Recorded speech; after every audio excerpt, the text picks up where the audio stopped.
Hello friends, स्वागत है आप सभी का। देखिए, आज हम लोग का टॉपिक क्या है?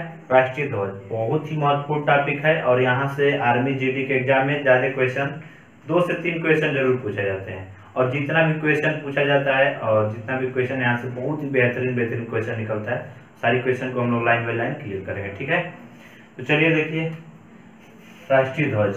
राष्ट्रीय ध्वज को हम लोग अंग्रेजी में क्या बोलते हैं? National flag. क्या बोलते हैं? नेशनल फ्लैग बोलते हैं। देखिए, पहले इसकी बात होती है, क्या राष्ट्रीय ध्वज क्या है? राष्ट्रीय ध्वज क्या है? तो क्या आंसर होगा आप लोगों का? तिरंगा। क्या होगा मेरे प्यारे बच्चे? तिरंगा। ठीक है, फिर बात होगी भारत में सबसे पहले राष्ट्रीय ध्वज कब फहराया गया? तो कब फहराया गया? तो बताएंगे 1929 ईस्वी में। कब? 1929 ईस्वी में। और कहां पे फहराया गया? तो बताएंगे रावी नदी पे।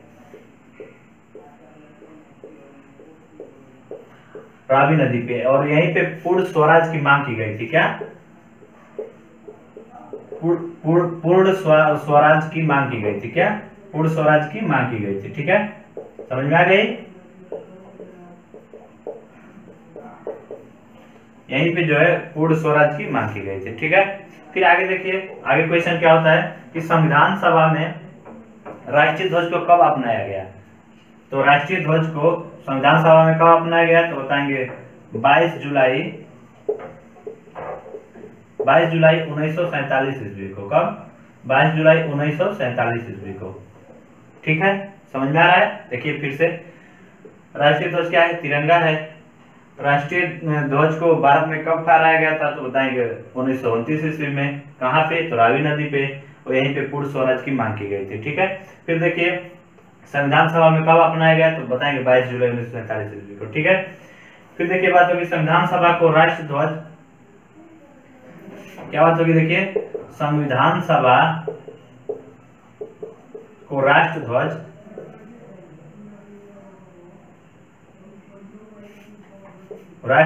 किसने भेंट दिया था? संविधान सभा को राष्ट्र ध्वज किसने भेंट दिया था? तो किसने दिया था? तो हंसा मेहता। क्या आपका आंसर होगा? हंसा मेहता। कब दिए थे? तो बताएंगे 14 अगस्त 1947 ईस्वी में। कब? 14 अगस्त 1947 ईस्वी में। ठीक है, पूछेगा संविधान सभा को राष्ट्र ध्वज किसने भेंट दिया था? तो किसने दिया था? तो बताएंगे हंसा मेहता। कब? 14 अगस्त 1947 ईस्वी में। ठीक है, यहाँ तक समझ में आ गई बातें। फिर देखिए, आगे बात होती है कि राष्ट्रीय ध्वज में कितने रंग होते हैं? बहुत इंपॉर्टेंट क्वेश्चन, ये ज्यादा अक्सर पूछा जाता है क्वेश्चन। ठीक है, राष्ट्रीय ध्वज में कितने रंग होते हैं? तो बताएंगे 3 रंग होते हैं। कितने रंग होते हैं? 3 रंग होते हैं। कौन कौन से होते हैं? देखिए, सबसे ऊपर आता है केसरिया। क्या आता है? केसरिया। उसके बाद आता है सफेद। उसके बाद आता है हरा। क्या आता है? हरा। एक केसरिया और सफेद और हरा किसके प्रतीक होते हैं? तो इसका आंसर आप लोग कमेंट बॉक्स में बताएंगे। ठीक है, चलिए देखिए, थोड़ा सा देखिए, यहाँ पे हम बना देते हैं तिरंगा झंडा को। हम उतना बड़ा कलकार नहीं है, लेकिन थोड़ा सा बना देंगे। देखिए,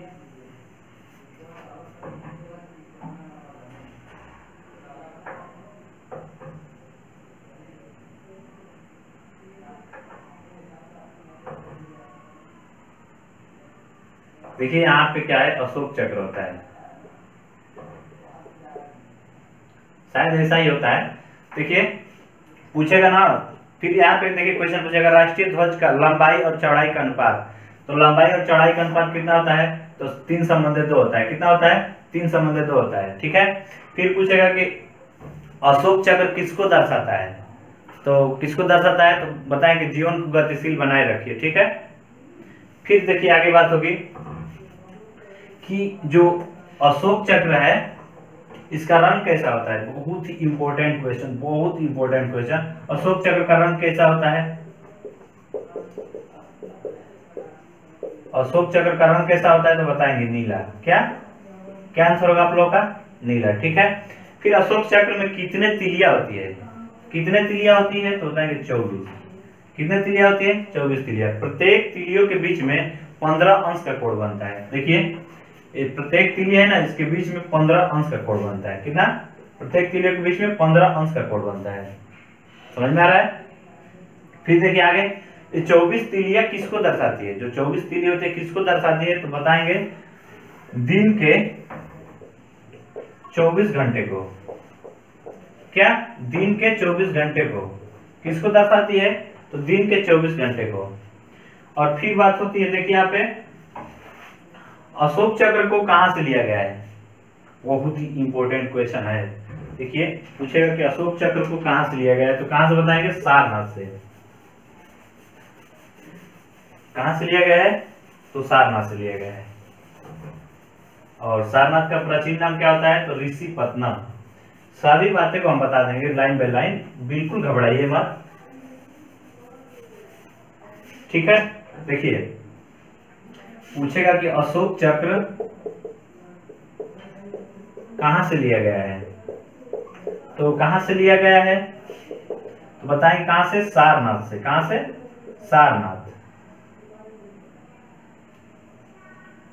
कहां से दोस्त? सारनाथ से। सारनाथ का प्राचीन नाम पूछ लेता है। सारनाथ का प्राचीन नाम क्या होता है? तो बताएंगे क्या? ऋषिपत्नम। क्या? ऋषिपट्टनम। इसका प्राचीन नाम क्या होता है? ऋषिपट्टनम। फिर पूछेगा कि अशोक स्तंभ को किसने बनवाया था? बहुत इंपॉर्टेंट क्वेश्चन, बहुत इंपॉर्टेंट, कई बार एग्जाम में पूछा जा चुका है। अशोक स्तंभ को किसने बनवाया था? तो बताएंगे अशोक सम्राट। किसने बनवाए थे? अशोक सम्राट ने। और अशोक सम्राट को ही लायन कैपिटल बोला जाता है। क्या बोला जाता है? Lion capital. सारी कैपिटल बोला जाता है, लायन कैपिटल, ठीक है। यहां तक समझ में आ गई बातें। फिर आगे की बात देखिए, आगे क्या होता है कि राष्ट्रीय ध्वज गीत क्या होता है? देखिए ध्वज गीत भी पूछा जाता है। ध्वज गीत क्या होता है? विजयी विश्व, विजयी विश्व तिरंगा।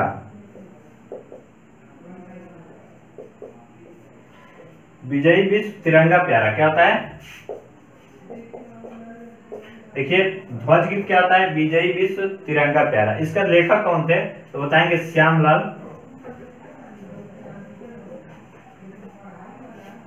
श्यामलाल गुप्त पार्षद। इनके लेखक कौन थे? बहुत इंपॉर्टेंट है, पूछा जाता है कि इसका लेखक विजयी विश्व तिरंगा प्यारा का लेखक कौन है? तो बताएंगे श्यामलाल गुप्त पार्षद, ठीक है। फिर आगे देखिए, आगे पूछा जाता है मेरे प्यारे बच्चे कि राष्ट्रीय ध्वज का डिजाइन किसने तैयार किया था? बहुत इंपॉर्टेंट क्वेश्चन, बहुत इंपॉर्टेंट क्वेश्चन। राष्ट्रीय, देखिए राष्ट्रीय ध्वज का डिजाइन किसने तैयार किया था? तो किसने तैयार किया था? तो बताएंगे पिंकली ओकैया। किसने? पिंकली ओकैया।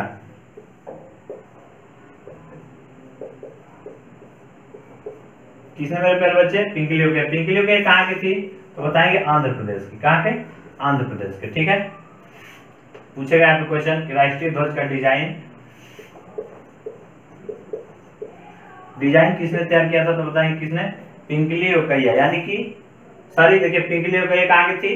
तो आंध्र प्रदेश की थी, ठीक है। पूछा जाता है कि कहाँ की थी, तो बता दें कहाँ के? आंध्र प्रदेश के।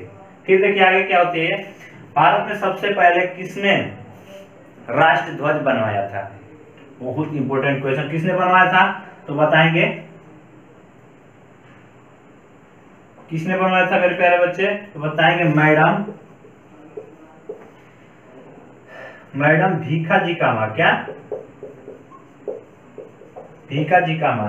इन्हीं को ही भारतीय क्रांतिकारी की माता भी बोला जाता है। क्या बोलता है? भारतीय क्रांतिकारी की माता। तो बहुत ही इंपॉर्टेंट क्वेश्चन थे कि यहाँ से पूछा जाता है भारतीय क्रांतिकारी की माता किसे कहा जाता है? तो किसे कहा जाता है? मैडम भीखाजी कामा को। किसे? भीखाजी कामा। कब की थी? तो बताएंगे कब? तो 1906 ईस्वी में। कब की थी? तो 1906 ईस्वी में। कहाँ पे की थी? तो जर्मनी है। जर्मनी में एक देश आता है स्टुटगार्ट। क्या था है? स्टुटगार्ट। यहीं पे इन्होंने राष्ट्रीय ध्वज को सबसे पहले बनाया था। ठीक है, फिर देखिए आगे की बात।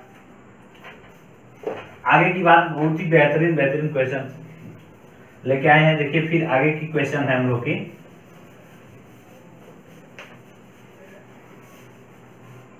आगे क्वेश्चन है कि 10 सत्यमेव जयते कहां से लिया गया है। बहुत इंपॉर्टेंट है, एग्जाम में कई बार पूछा जा चुका है आदमी का। ठीक है, सत्यमेव जयते कहां से लिया गया है तो बताएंगे मुंडको उपनिषद से। कहां से? मुंडको उपनिषद से। देखिए सत्यमेव जयते कहां से लिया गया है तो बताएं कहां से? तो मुंडको उपनिषद से। कहां से? मुंडको उपनिषद से। और जो सत्यमेव जयते इसका मतलब क्या होता है? इसका मतलब होता है सत्य की ही जीत होगी। क्या होगी? सत्य की ही जीत होगी। ठीक है, इसका अर्थ क्या होता है? सत्यमेव जयते का मतलब क्या होता है?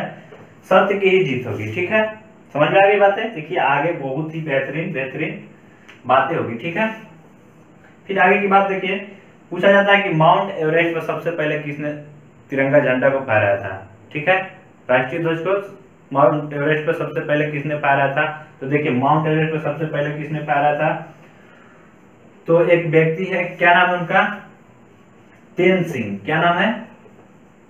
तेन सिंह। और इसके अलावा एक और व्यक्ति है, उनका क्या नाम है? तो बताएंगे एडमंड हिलेरी। क्या नाम है?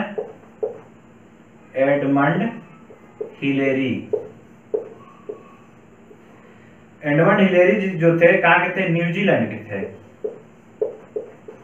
कहाँ के थे? न्यूजीलैंड के थे। और जो तेनसिंग थे कहाँ के थे? नेपाल के थे। ये दोनों व्यक्तियों ने मिलके क्या क्या माउंट एवरेस्ट पे राष्ट्रीय ध्वज को फहराया था। ठीक है, बातें समझ में आ गई? फिर देखिए यहाँ पे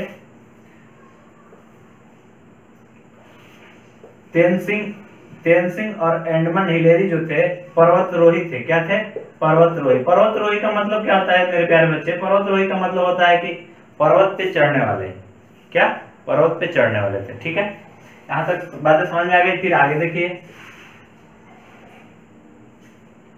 आगे की क्वेश्चन हम लोग को रहेगा कि अंतरिक्ष में सबसे पहले तिरंगा झंडा को किसने फहराया था? अंतरिक्ष में सबसे पहले राष्ट्रीय ध्वज को किसने फहराया था?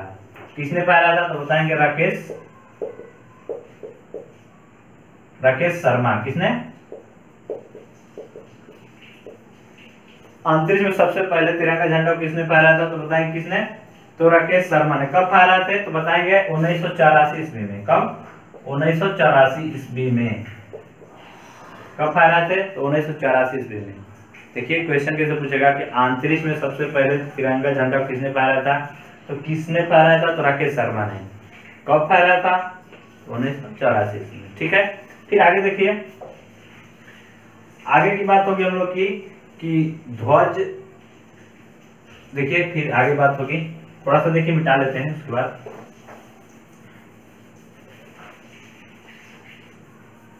पूछेगा कि ध्वज दंड संहिता अधिनियम कब पारित किया गया था? बहुत इंपॉर्टेंट क्वेश्चन है। पूछेगा कि ध्वज, क्या पूछेगा मेरे प्यारे बच्चे? ध्वज दंड संहिता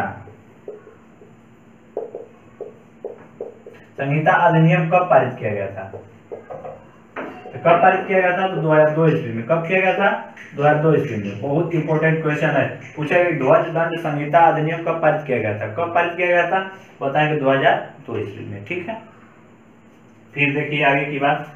देखिए जो राष्ट्रीय ध्वज है ये मौलिक अधिकार है, और मौलिक अधिकार है, और इसमें अनुच्छेद किसमें है? तो 19 का 1 में, स्वतंत्रता का अधिकार में। राष्ट्रीय ध्वज फहराना एक मौलिक अधिकार है। किसमें है? तो बताएंगे अनुच्छेद 19 का 1 में, स्वतंत्रता का अधिकार। देखिए एक और बात, बहुत ही महत्वपूर्ण बात बता देता हूं आप लोगों को। अगर किसी भी व्यक्ति जैसे उपराष्ट्रपति, राष्ट्रपति, प्रधानमंत्री, अगर कार्यकाल में उनकी मृत्यु हो जाती है तो उनका, देखिए जो तिरंगा झंडा है लाल किले पे 12 दिनों तक झुका दिया जाता है। क्या होता है? 12 दिनों तक झुका दिया जाता है। बहुत इंपॉर्टेंट क्वेश्चन पूछा जाता है कि उपराष्ट्रपति और राष्ट्रपति की मृत्यु हो जाने के बाद तिरंगा झंडा को लाल किला पर कितने दिनों तक झुका दिया जाता है? तो कितने दिनों तक झुका दिया जाता है? अगर भूतपूर्व मरते हैं तो कितने दिनों तक झुकाया जाता है? तो 7 दिनों तक। लाल किला पर तिरंगा झंडा कितने दिनों तक? 7 दिनों तक झुकाया जाता है। ठीक है, तो देखिए राष्ट्रीय ध्वज से इतना ही क्वेश्चन, बहुत ही जबरदस्त क्वेश्चन है। अब वीडियो को 2 से 3 बार 4 बार देख लेंगे, पूरा बातें क्लियर हो जाएगी। ठीक है, और जितना भी पढ़ाया गया है इसी में से क्वेश्चन पूछा जाएगा, 2 से 3 क्वेश्चन जरूर पूछा जाता है। ठीक है, तो वीडियो कैसी लगी कमेंट करके जरूर बताना, और वीडियो को ज्यादा से ज्यादा शेयर भी कर दीजिए ताकि आपका जो दोस्त है वो भी पढ़ सके और आपके साथी जितने हैं सभी पढ़ सके। ठीक है, तो चलिए तब तक के लिए बेस्ट ऑफ लक, जय हिंद।